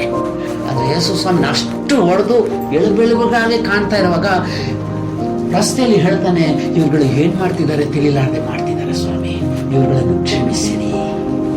ಏನಕ್ಕೆ ಯೇಸು ಸ್ವಾಮಿ ಇದನ್ನ ಹೇಳ್ಬೇಕಾಗಿತ್ತು ಗೊತ್ತೇನ್ರಿ? ಏನಕ್ಕೆ ಹೇಳ್ಬೇಕಾಗಿತ್ತು ಗೊತ್ತೇನ್ರಿ? ವಾಕ್ಯ ಹೇಳುತ್ತೆ, ನೀವು ಇತರ ತಪ್ಪುಗಳನ್ನು ಕ್ಷಮಿಸಿದರೆ ದೇವರು ನಿಮ್ಮ ತಪ್ಪುಗಳನ್ನು ಕ್ಷಮಿಸುತ್ತಾನೆ. ಯೇಸು ಕ್ರಿಸ್ತನು ಬೇರೆಯವರ ತಪ್ಪುಗಳನ್ನು ಕ್ಷಮಿಸಿದ್ರಿಂದ ಲೋಕದ ಎಲ್ಲಾ ಪಾಪಗಳು ಆತನ ಮೇಲೆ ಇತ್ತು. ಅದನ್ನು ದೇವರು ಏನ್ ಮಾಡಿದ್ರು ಗೊತ್ತಾ? ಕ್ಷಮಿಸೋದಕ್ಕೆ ರೆಡಿ ಏನು ಸಿದ್ಧವಾಗ್ಬಿಟ್ರು. ಹೊಡಿತಾ ಇದ್ದಾಗ ಏನ್ ಹೇಳ್ತೀವಿ? ಬೈಕ್ ಚಾಲು ಮಾಡ್ತೀವಿ, ಚೀರಕ್ ಚಾಲು ಮಾಡ್ತೀವಿ. ಆದ್ರೆ ಆತನ ಹೇಳಿದ ಮಾತ್ರ ಏನ್ ಗೊತ್ತಾ? ಇವ್ರು ಏನ್ ಮಾಡ್ತಿದ್ದಾರೆ ತಿಳಿಯದೆ ಕ್ಷಮಿಸ. ಹಾಗಾದ್ರೆ ಏನ್ ಅರ್ಥ ಗೊತ್ತೇನ್ರಿ? ಆತನು ಬಂದಿದಂತ ಉದ್ದೇಶ, ದೇವರೇ ನಿಮ್ಮ ವಾಕ್ಯಗಳು ನನ್ನ ಜೀವನದಲ್ಲಿ ನೆರವೇರಿಸಲ್ಪಡಬೇಕು. ಇವತ್ತು ಎಷ್ಟು ಜನ ಹೇಳೋರು ಇದೀವಿ ನಾವು, ದೇವರೇ ನಿಮ್ಮ ವಾಕ್ಯಗಳು ನನ್ನ ಜೀವನದಲ್ಲಿ ನೆರವೇರಿಸಲ್ಪಡಬೇಕು. ಯಾಕಂದ್ರೆ ಈ ವಾಕ್ಯ ಇದೆ ನೋಡಿ, ಈ ವಾಕ್ಯ ಹಿಂದಿರುವಂತ ಎಲ್ಲ ಚರ್ಮಗಳು ಕಿತ್ತು ಹೋಗಿ ಎಲ್ಲ ರಕ್ತವು ಸುರಿಸಲ್ಪಟ್ಟು ಅಲ್ಲೇ ಸಾಯ್ಬೇಕಾಗಿರುವಂತ ಪರಿಸ್ಥಿತಿಯಲ್ಲಿ ಇದ್ದಂತ ಮನುಷ್ಯನನ್ನು ಶಿಲುಬೆಯನ್ನು ಹೊತ್ತುಕೊಂಡು ಗೊಲ್ಗೊದ ಬೆಟ್ಟದ ಮೇಲೆ ಹತ್ತುವ ತನಕ, ಶಿಲುಬೆಯಲ್ಲಿ ಹಾನಿಗಳಿಂದ ಹೊಡೆಯುವ ತನಕ ಆತನನ್ನು ಜೀವಂತವಾಗಿರುವಂತೆ ಕಾಪಾಡಿದ್ ಯಾರು ಗೊತ್ತಾ? ಆ ವಾಕ್ಯನೇ. ಆ ವಾಕ್ಯನೇ. ನಿಮ್ಮ ಜೀವನದಲ್ಲಿ ಎಷ್ಟು ಜನರು ನಿಮ್ಮನ್ನು ಸುಮ್ಮನೆ ಸುಳ್ಳೆಯಲ್ಲಿ ನಿಮ್ಮನ್ನು ಶಿಲುಬೆಗೆ ಹಾಕಿದ್ರು, ನಿಮ್ಮನ್ನು ಕಾಪಾಡಿದಾರೆ ಗೊತ್ತಾ? ಆ ವಾಕ್ಯನೇ. ಹಾಗಾದ್ರೆ ನಾನಿವತ್ತು ಜೀವಿಸಬೇಕಾಗಿರೋದೇನು ಗೊತ್ತಾ? ದೇವರೇ ನಿಮ್ಮ ವಾಕ್ಯವು ನನ್ನ ಜೀವನದಲ್ಲಿ ನೆರವೇರಿಸಲ್ಪಡಲಿ. ನನ್ನ ಜೀವನ ನಾನು ನಿಮ್ಮವನೇ ಇಲ್ಲ ಸ್ವಾಮಿ, ನಿಮ್ಮವನೇ ಇಲ್ಲ, ನಿಮಗೆ ಶತ್ರು. ಅವಮಾನ ಪಟ್ಟಿದ್ದು ಯಾರು ಗೊತ್ತಾ? ಒಂದು ಆಕೆಗೆ ಅವಮಾನ ಆಗತ್ತೆ ಅಂತ ಗೊತ್ತು. ಏನಾಗತ್ತೆ ಅಂತ ಗೊತ್ತು? ಆಕೆಗೆ ಅವಮಾನ ಆಗತ್ತೆ ಅಂತ ಗೊತ್ತು. ಆಕೆಗೆ ಅವಮಾನ ಆಗತ್ತೆ ಅಂತ ಗೊತ್ತಿದ್ದರೂ ಆಕೆ ಹೇಳ್ತಾಳೆ, ದೇವರೇ ನಿಮ್ಮ ವಾಕ್ಯವು ನನ್ನ ಜೀವನದಲ್ಲಿ ನೆರವೇರಿಸಲ್ಪಡಲಿ. ಎಲ್ಲಿದೆ ಗೊತ್ತಾ ವಾಕ್ಯ? ನೋಡಿ, ಲೂಕನು ಬರೆದ ಸುವಾರ್ತೆ ಪುಸ್ತಕದಲ್ಲಿ 1ನೇ ಅಧ್ಯಾಯ ತಗೊಳ್ರಿ, 38ನೇ ವಾಕ್ಯ. ಆಗ ಮರಿಯಳು, ಇಗೋ ನಾನು ಕರ್ತನ ದಾಸಿ, ನಿನ್ನ ಮಾತಿನಂತೆ ನನಗಾಗಲಿ ಎಂದಳು. ನೋಡಿ, ನಿಮ್ಮ ಮಾತು ನನ್ನ ಜೀವನದಲ್ಲಿ ನೆರವೇರಲಿ. ಏನ್ ನೆರವೇರಲಿ? ಈಗ ನಿನ್ನ ಮಾತಿನಂತೆಯೇ ನನಗೆ ಆಗಲಿ ಅಂತ ಹೇಳುವಾಗ ಈಕೆಗೆ ಗೊತ್ತು ಆಕೆಗೆ ಇನ್ನೂ ಲಗ್ನ ಆಗಿಲ್ಲ ಅಂತ. ದೇವದೂತನ್ ಬಂದು ಹೇಳ್ತಾನೆ, ನೀನು ಕನ್ನಿಕೆಯಾಗಿದ್ದಾಗಲೇ ನೀನು ಏನಾಗ್ತೀಯ, ಗರ್ಭವತಿ ಆಗ್ತೀಯ. ಏನಾಗ್ತೀಯ ರೀ? ಕನ್ನಿಕೆಯಾಗಿದ್ದಾಗಲೇ ನೀನು ಗರ್ಭವತಿ ಆಗ್ತೀಯ. ಈಗ ಜನರಿಗೆಲ್ಲ ಗೊತ್ತೇನ್ರಿ ಈಕೆ ದೇವರ ಆತ್ಮದಿಂದಲೇ ಗರ್ಭವತಿ ಆಗಿದ್ದಾಳೆ ಅಂತ? ಗೊತ್ತಿಲ್ರಿ. ಹಾಗಾದ್ರೆ ಜನರು ಏನೇನು ಮಾತಾಡಿರ್ಬೇಕ್ರಿ? ಯೇಸು ಸ್ವಾಮಿ ಈಕೆ ಓರುವಾಗ ಮೊಟ್ಟ ಮೊದಲು ಯೇಸು ಸ್ವಾಮಿಗಾಗಿ ಅವಮಾನ ಪಟ್ಟಿದ್ದು ಯಾರಂದ್ರೆ ಈಕೆನೆ. ಯೇಸುವೆ, ನಿಮ್ಮ ಮಾತಿನಂತೆಯೇ ಆಗಲಿ, ನನಗೆ ಎಷ್ಟು ಅವಮಾನ ಆದ್ರೂ ಪರವಾಗಿಲ್ಲ, ಎಷ್ಟು ಹಿಂಸೆಗಳು ಆದರೂ ಪರವಾಗಿಲ್ಲ, ನನ್ನ ನಂಬಿದವರು ನನ್ನನ್ನು ಕೈ ಬಿಡುವಂತ ಪರಿಸ್ಥಿತಿ ಬಂದರೂ ಪರವಾಗಿಲ್ಲ, ನಾನು ಮಾತ್ರ ನಿಮ್ಮ ಮಾತಿನಂತೆಯೇ ಆಗಲಿ ಅಂತ ನಿಮ್ಮ ಮಾತುಗಳಿಗೆ ನಾನು ಒಪ್ಪಿಸಿಕೊಡುತ್ತೇನೆ. ಆಕೆ ನಾಚಿಕೆ ಪಟ್ಟು ಹೋದಳ? ಇಲ್ಲ. ಈ ದಿನದಲ್ಲಿ ಸ್ತ್ರೀಗಳಲ್ಲಿ ಆಶೀರ್ವದಿಸಲ್ಪಟ್ಟವಳಾಗಿದ್ದಾಳ. ನಾವೇನಾಗ್ತಾ ಇದೀವಿ? ನಿಮ್ಮ ಮಾತಿನಂತೆ ಆಗಲಿ ಅಂತ ಹೇಳಿ ಒಪ್ಪಿಸ್ಕೊಡ್ತೀವ. ಅಯ್ಯೋ ಎಲ್ಲ ಅವಮಾನ ಆಗ್ಬಿಡುತ್ತೋ, ನಾವು ದೂರ ಆಗ್ಬಿಡೋಣ, ಸೇರ್ಕೊಂಡ್ಬಿಡೋಣ ಅಂತ ಸೇರ್ಕೊಂಡ್ಬಿಡ್ತೀವ. ಏನ್ ಮಾಡ್ತೀವ? ಯೇಸು ಸ್ವಾಮಿ ಬಗ್ಗೆ ಅಯ್ಯೋ ಅಲ್ಲಿ ಏನೋ ನಡೆದಿಲ್ಲ ಅಂದ್ರೆ ನಮ್ಮನ್ನ ಅವಮಾನ ಪಡಿಸ್ಬಿಡ್ತಾರೆ. ಏನ್ ಮಾಡ್ಬಿಡ್ತಾರ್ರಿ? ಅವಮಾನ ಮಾಡ್ಬಿಡ್ತಾರೆ. ಅವಮಾನ ಮಾಡ್ಕೊಳಕ್ ಬದಲಾಗಿ ಸ್ವಲ್ಪ ದೂರ ನಿಂತ್ಕೊಂಡು ಅವ್ರ ಜೀವನ ಅವ್ರಿಗೆ, ನನ್ನ ಜೀವನ ನಾನು ಹೇಳ್ತೀನಿ. ಯೇಸುಗಾಗಿ ನೀವು ಅವಮಾನವನ್ನು ಅನುಭವಿಸಿದರೆ ಅದೇ ಜಾಗದಲ್ಲಿ 2ರಷ್ಟು ಮಾನವನ್ನು ಹೊಂದುತ್ತೀರ. ಯೇಸು ಸ್ವಾಮಿ ಯಾವ ಜಾಗದಲ್ಲಿ, ಯಾವ ದೇಶದಲ್ಲಿ, ಯಾವ ಪಟ್ಟಣದಲ್ಲಿ ಆತನ ಅವಮಾನ ಹೊಂದಿದ್ದಾನೋ ಅದೇ ಸ್ಥಳದಲ್ಲಿ ಆತನ ರಾಜ್ಯವನ್ನು ಆಳೋದಕ್ಕಾಗಿ ಮತ್ತೆ ಬರುತ್ತಾನೆ. ಅದೇ ಸ್ಥಳದಲ್ಲಿ ಆತನು ಜೀವಿಸುತ್ತಿದ್ದೀನಿ ಅನ್ನೋದನ್ನು ತೋರಿಸುವಂತೆ ದೇವರು ಮಾಡೇ ಮಾಡುತ್ತಾನೆ. ಅದನ್ನೇ ದೇವರು ವಾಗ್ದಾನವಾಗಿ ಬರೆದಿಟ್ಟಿರೋದು. ನಮ್ಮ ಜೀವನದಲ್ಲಿ ನಾವು ಆಳ್ವಿಕೆ ಮಾಡಬೇಕು. ನಾವಿರುವಂತ ದೇಶದಲ್ಲಿ ಅಂತ ಹೇಳಿದ್ರೆ, ನಾವಿರುವಂತ ದೇಶದಲ್ಲಿ ನಾವು ಅವಮಾನ ಪಡೋದಿಕ್ಕೆ ಹಿಂಜರಿಬಾರದು. ಯಾಕಂದ್ರೆ ನನ್ನ ಜೀವನದಲ್ಲಿ ದೇವರು ಏನೋ ಒಂದು ಕೆಲವೊಂದು ವಾಕ್ಯಗಳು, ಮಾತುಗಳು ಬರೆದಿಟ್ಟಿದ್ದಾನೆ. ಅದನ್ನ ನಾವು ನೆರವೇರಿಸೋದಕ್ಕೆ ಒಪ್ಪಿಸ್ಕೊಳ್ಬೇಕ್ರಿ. ಏನ್ ಮಾಡ್ಬೇಕ್ರಿ? ಆಕೆ ಏನಂತಲ್ರಿ? ನಿಮ್ಮ ಮಾತಿನಂತೆಯೇ ನಾನು ಕರ್ತನ ದಾಸಿ, ನಿನ್ನ ಮಾತಿನಂತೆ ನನಗಾಗಲಿ ಅಂದಳು. ನಿನ್ನ ಮಾತಿನಂತೆಯೇ ನಿನ್ನ ಮಾತಿನಂತೆ ನನಗಾಗಲಿ. ಯಾಕೆ ಅಂದ್ರೆ ಆಕೆಗೆ ತುಂಬಾ ಚೆನ್ನಾಗಿ ಗೊತ್ತಿತ್ತು. ಏನ್ ಗೊತ್ತಿತ್ತು ಗೊತ್ತೇನ್ರಿ? ಅಲ್ಲಿ 37ನೇ ವಾಕ್ಯ ಯಾವ್ದ್ರಿ? 37ನೇ ವಾಕ್ಯ. ದೇವರಿಂದ ಬರುವ ಯಾವ ಮಾತಾದರೂ ನಿಷ್ಫಲವಾಗುವುದಿಲ್ಲ ಅಂದನು. ಹಲ್ಲೆಲೂಯಾ. ಎಷ್ಟು ಜನಕ್ಕೆ ಅರ್ಥ ಆಯ್ತು? ಎಷ್ಟು ಜನಕ್ಕೆ ಅರ್ಥ ಆಯ್ತು? ಹಂಗಂದ್ರೆ ಏನ್ ಗೊತ್ತಾ ಅರ್ಥ? ಇಂಗ್ಲಿಷ್ ಅಲ್ಲಿ ಏನ್ ಗೊತ್ತಾಗುತ್ತೆ? For no word from God will ever fail. ದೇವರಿಂದ ಬಂದಂತ ಒಂದು ಮಾತು ಕೆಳಗೆ ಬೀಳೋದಿಲ್ಲ, ಸೋಳೋದಿಲ್ಲ. ಹಾಗಾದ್ರೆ ದೇವರಿಂದ ಬಂದಂತ ಮಾತು ನನ್ನೊಳಗಿದ್ರೆ ಅದು ನನಗೆ ಅವಮಾನ ಉಂಟು ಮಾಡಂಗ್ ಕಾಣಿಸಿದ್ರು ಅದು ಕೆಳಗೆ ಬೀಳೋದಿಲ್ಲ. ಅದು ದೇವರ ಚಿತ್ತವನ್ನು ನೆರವೇರಿಸಿ ನಮ್ಮನ್ನ ಮೇಲೆ ಕೆತ್ತ ಬಿಡತ್ರಿ. ಏನ್ ಮಾಡತ್ರಿ? ಅದು ದೇವರ ಚಿತ್ತವನ್ನು, ದೇವರ ಉದ್ದೇಶವನ್ನು, ದೇವರ ಸಂಕಲ್ಪವನ್ನು ನೆರವೇರಿಸಿ ನಮಗೆ ಯಾವ ಸ್ಥಾನವನ್ನು ಇಟ್ಟಿದ್ದಾನೋ ದೇವರು ಆ ಸ್ಥಾನಕ್ಕೆ ತಲುಪುವಂತೆ ನಮ್ಮನ್ನು ಮಾಡ್ಬಿಡ್ತಾವೆ. ದೇವರ ವಾಕ್ಯಕ್ಕಾಗಿ, ದೇವರೇ ನಿಮ್ಮ ಚಿತ್ತ ನಿಮ್ಮ ವಾಕ್ಯದಂತೆ ನನಗೆ ನಡೀಲಿ ಅಂತ ನಾವೆಷ್ಟು ಜನ ಒಪ್ಪಿಸ್ಕೊಡ್ತೀವಿ? ಏನ್ ನೆರವೇರಿಸಲ್ಪಡ್ಬೇಕವ? ಯೇಸು ಸ್ವಾಮಿಗೆ ಏನಾಯ್ತ್ರಿ? ಆತನಿಗೆ ಓಡದು ಹಿಂದೆ ಇರುವಂತ ಎಲ್ಲ ಚರ್ಮಗಳನ್ನು ತೆಗೆದು ಎಲುಬುಗಳು ಕಾಣ್ತಾ ಇದ್ದಾಗ ಆತನ ಶಿಲುಬೆನ ಹೊತ್ಕೊಂಡು 1 ಕಿಲೋಮೀಟರ್ ನಡೆದಂತ್ರಿ. ಅದನ್ನ ಕೈಯಲ್ಲಿ ನಡೆಯಕ್ಕಾಗಿಲ್ರಿ. ಏನಾಗಿಲ್ರಿ? ಯಾಕ್ರಿ? ಎಲ್ಲ ರಕ್ತವು ಹೋಗಿತ್ತು. ಸ್ವಲ್ಪ ರಕ್ತ ಮಾತ್ರ ಬೆನ್ನಿನಲ್ಲಿ ಇರಲಾರ್ದೆ ಈ ತಲೆಯಲ್ಲಿ ಕೈಯಲ್ಲಿ ಇದ್ದಿದ್ದು ಮಾತ್ರ ಸ್ವಲ್ಪ ರಕ್ತ ಇತ್ತು ಅಷ್ಟೇ. ಎಲ್ಲ ರಕ್ತ ಹೋಗಿತ್ತು. ಕಾಲುಗಳಲ್ಲಿ ಸ್ಟ್ರೆಂತ್ ಇಲ್ಲ. ಶಿಲುಬೆನ ಹೊತ್ಕೊಂಡು ಸ್ವಲ್ಪ ದೂರ ನೋಡಿದ್ರೆ ಬಿದ್ದು ಬಿಡ್ತಾ ಇತ್ತು. ಮತ್ತೆ ಎಬ್ಸಿ ನಡಿ. ಏನ್ ಮಾಡಿದ್ರಿ? ಮತ್ತೆ ಎಬ್ಸಿ ನಡಿ. ಇವನ್ ಕೈಯಲ್ಲಿ ಯೇಸು ಸ್ವಾಮಿ ಕೈಯಲ್ಲಿ ನಡೆಯಕ್ಕಾಗಲ್ಲ. ಶಿಲುಬೆನ ಹೊತ್ಕೊಂಡು ಅನ್ನೋದ ಏನು ಹೊಡಿತಾ ಇದ್ದವ್ರಿಗೆ ಗೊತ್ತ್ರಿ. ಅವ್ರನ್ನ ಕರ್ಕೊಂಡು ಹೋದ್ರಿ ನೋಡಿ, ದಾರಿ ಪೂರ್ತಿ ಸಿಪಾಯಿಗಳು, ಅವ್ರಿಗೆ ಗೊತ್ತಾಯ್ತು ಈತನ ಕೈಯಲ್ಲಿ ಶಿಲ್ಬೆಯನ್ನು ಹೊತ್ಕೊಂಡು ನಡೆಯಕ್ಕಾಗಲ್ಲ. ಅದಕ್ಕೆ ಯಾರೋ ಒಂದು ಮನುಷ್ಯ, ಯೋಸೇಫನು ಅಂತ ಒಂದು ಮನುಷ್ಯನನ್ನು ಕರೆದು ನೀನು ಹೊತ್ಕೊಂಬ ಶಿಲ್ಬೆನ ಅಂತ ಹೇಳಿ ಯೇಸು ಸ್ವಾಮಿ ಹಿಡ್ಕೊಂಡು ಹೇಳ್ಕೊಂಡು ಹೋದ್ರಿ. ಶಿಲ್ಬೆನ ಮೊತ್ತಕ್ಕಾಗಿಲ್ಲ ಯೇಸು ಹೇಳಿ. ಯಾಕೆ ಹೇಳಿ? ಅಷ್ಟು ಗಾಯಗಳು, ಅಷ್ಟು ನೋವು, ಅಷ್ಟು ಏನ್ರಿ ರಕ್ತ ಹರಿವು ಉಂಟಾಗಿತ್ತು. ಆತನ ಒಂದೇ ಒಂದು, ದೇವರೇ ನಿಮ್ಮ ಚಿತ್ತ ನೆರವೇರ. ಯಾವಾಗ ಗೊತ್ತಾ ಆತನ ಪ್ರಾಣ ಹೋಯ್ತು? ಆತನ ಹೇಳ್ತಾನೆ ಕೊನೆಯಲ್ಲಿ, ದೇವರೇ ಎಲ್ಲವೂ ಮುಗಿಯಿತು. It is finished. ಎಲ್ಲ ನಿಮ್ಮ ವಾಕ್ಯದಂತೆ ನಾನು ನಡೆಸು ಅಂತ ಹೇಳಿದ್ನಲ್ಲ, ಆ ವಾಕ್ಯದಂತೆ ನೀವು ನಡೆಸಿದಂತೆ ನಾನು ಆ ವಾಕ್ಯಕ್ಕೆ ಸಂಪೂರ್ಣವಾಗಿ ಒಪ್ಪಿಸಿಕೊಟ್ಟಿದ್ದರಿಂದ ಆ ವಾಕ್ಯದ ಅನ್ನೋದೆಲ್ಲವನ್ನು ನಾನೇನ್ ಮಾಡಿದ್ದೀನಿ, ಪೂರ್ಣಗೊಳಿಸಿ ಮುಗಿಸಿದ್ದೀನಿ. ದೇವರ ವಾಕ್ಯಗಳನ್ನು ನೆರವೇರಿಸುವುದಕ್ಕಾಗಿ ಯಾರು ಬಂದವರು ರೀ? ಆ ಜೀವ ಇವತ್ತು ಎಲ್ಲಿದೆ ಗೊತ್ತಾ? ಹಾಗಾದ್ರೆ ನಮ್ಮನ್ನೇನಕ್ಕಾಗಿ ಜೀವಿಸಿದ್ದಾನೆ, ಜೀವಂತ ಮಾಡಿದ್ದಾನೆ ಗೊತ್ತೇನ್ರಿ? ದೇವರೇ ನಿಮ್ಮ ವಾಕ್ಯವು ನನ್ನ ಜೀವನದಲ್ಲಿ ನೆರವೇರಲಿ. ಹಾಗಾದ್ರೆ ನಾನು ಇವತ್ತು ಪ್ರಾರ್ಥನೆ ಮಾಡಬೇಕು ಅಂತ ಹೇಳಿದ್ರೆ, ದೇವರೇ ನಾನು ಏನು ಅಗತ್ಯ ಇದೋ ಅದು ನೀವು ಕೊಡ್ತಾ ಇದ್ದೀರಿ ನನಗೆ ಗೊತ್ತು, ಆದರೆ ನನ್ನ ಜೀವನದಲ್ಲಿ ಏನು ಬೇಕಾಗಿದೆ ಗೊತ್ತಾವತ್ತು, ನಿಮ್ಮ ವಾಕ್ಯದಂತೆ ನನ್ನ ನಡೆಸು. ನಿಮ್ಗೆ ಗೊತ್ತಿಲ್ಲ, ದೇವರ ವಾಕ್ಯವನ್ನು ಯೇಸು ಕ್ರಿಸ್ತನು ನೆರವೇರಿಸೋದಕ್ಕೆ ಬಂದದ್ರಿಂದ ಆತನನ್ನು ಒಡೆದು ಶಿಲುಬೆಯಲ್ಲಿ ಹಾಕ್ಬಿಟ್ರು ರೀ. ಎಷ್ಟು ತಾಸಿದ್ರು ರೀ? 6 ತಾಸಿದ್ರು ಅಂತ ಹೇಳುತ್ತೆ. 6 ತಾಸು ಶಿಲುಬೆಯಲ್ಲಿ ಆತನ ನರಳುತ್ತಾ ಇದ್ದಾಗ ಆತನ ಆತ್ಮ ಎಲ್ಲೋಯ್ತು ಗೊತ್ತಾ? ಸೈತಾನ ಜಕ್ಕೊಂಡು ಹೋದ ಕೆಳಗೆ. ಯಾರು ಜಕ್ಕೊಂಡೋಗಿದ್ರಿ? ಸೈತಾನ ಜಕ್ಕೊಂಡೋದ. ಏನಕ್ಕೆ ಸೈತಾನ ಆತ್ಮನ ಜಕ್ಕೊಂಡೋದ ಅಂತ ಹೇಳಿದ್ರೆ, ಯೇಸು ಕ್ರಿಸ್ತನು ಎಲ್ಲರ ಪಾಪಗಳನ್ನು ತನ್ನ ಮೇಲೆ ಹೊತ್ಕೊಂಡಿದ್ದ. ಆ ಪಾಪಗಳ ನಿಮಿತ್ತ ಆತನು ಜಕ್ಕೊಂಡೋದಾಗ ಅಲ್ಲಿ ಹೋಗಿ ಸೈತಾನನಿಗೆ, ನನ್ನಿಂದ ಏನು ಪಾಪ ನಿನ್ನ ಹತ್ರ ಇಲ್ಲ, ಅದೇ ಹೇಳ್ತಾನೆ, ಕಡುಕನಿಗೆ ಏನು ಇಹಲೋಕಾಧಿಪತಿನಲ್ಲಿ ಏನು ಇಲ್ಲ ಅಂತ ಮಾತೇಳಿದ. ಅದಕ್ಕೆ ಅವನ ಹತ್ರ ಹೋಗಿ, ನಾನೇನು ಮಾಡಿಲ್ಲ, ನಿನಗೆ ಸಂಬಂಧಪಟ್ಟದ್ದು ನನ್ನ ಹತ್ರ ಏನು ಇಲ್ಲ, ನಾನೆಲ್ಲರನ್ನು ಹೊತ್ಕೊಂಡಿದ್ದೀನಿ, ಅದಕ್ಕೋಸ್ಕರ ಪ್ರಾಣ ಕೊಟ್ಟಿದ್ದೀನಿ, ಅದರಿಂದ ನೀನನ್ನ ಗೆಲ್ಲಕ್ಕಾಗಲ್ಲ, ನೀನನ್ನ ಗೆಲ್ಲಕ್ಕಾಗಲ್ಲ ಅಂತ ಹೇಳಿದಾಗ್ಲೇ ಆ ವಾಗ್ದಾನವನ್ನು ನೆರವೇರಿಸೋದಕ್ಕೆ ಬಂದಲ್ಲ, ಆ ವಾಕ್ಯ ಬಂತು. ಏನ್ ಬಂತು? ಆ ವಾಕ್ಯ ಬಂತು. ಆ ವಾಕ್ಯ ಬಂದು ಆ ಸೈತಾನನನ್ನು ಸರ್ಪಳಿಂದ ಕಟ್ಟಾಕ್ಬಿಡ್ತಂತೆ. ಕಟ್ಟಿ ನ್ಯಾಯ ತೀರ್ಪಿನ ದಿನಕ್ಕೆಂದು ಆತನನ್ನು ಪಾತಾಳದಲ್ಲಿ ಬಂಧಿಸ್ಬಿಡ್ತಂತ್ರಿ.